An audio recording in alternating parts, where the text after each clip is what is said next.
अब ये पॉइंट बोला, इस पॉइंट के बारे में बात हो रही थी ना, कैसे बोल रहा है, move around a curve surface बोला है, move around the curve surface, और मूव करते करते नीचे तक पहुंच रहा है, बेस के पॉइंट तक।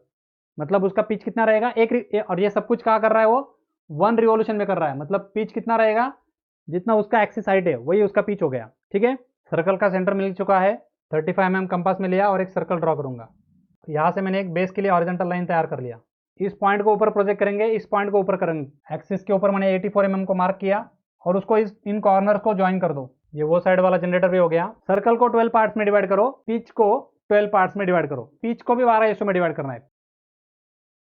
सर्कल से शुरू करना है, क्लॉकवाइज डायरेक्शन में नंबरिंग करना है। अब लाइंस को नंबरिंग करते टाइम पे हमें क्वेश्चन की तरफ देखना पड़ेगा एक बार। पॉइंट कहां से स्टार्ट कर रहा है, बेस से स्टार्ट कर रहा है या ऊपर से स्टार्ट कर रहा है। क्या बोला है, point P initially at apex and reaches base, बाद में बेस की तरफ पहुंच रहा है, मतलब पॉइंट पी ऊपर से शुरू कर रहा है, तो एपेक्स को आएगा नंबर 1। 12 नंबर और 2 नंबर को वर्टिकली मैं यहां तक प्रोजेक्ट करूंगा और इस पॉइंट को एपेक्स के साथ ज्वाइन करूंगा इस तरह से। 11 और 3 को वर्टिकली प्रोजेक्ट कर रहा हूं, 4 ऑलरेडी है। अब इन पॉइंट्स को क्या करना है, एपेक्स के साथ ज्वाइन करना है। फिर 3 और 11, 11 यहाँ मिल गया, 3 ऊपर मिलेगा। 4 और 10, 4 कहाँ पे है, ऊपर है, 10 कहाँ पे है, नीचे है।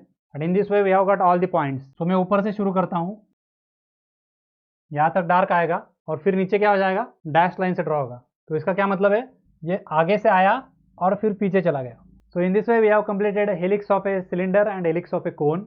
और अगर आप यूट्यूब पे देख रहे हो तो अभी तक सब्सक्राइब नहीं किया है बोध निधि बाय पराग देसले चैनल को, प्लीज सब्सक्राइब इट।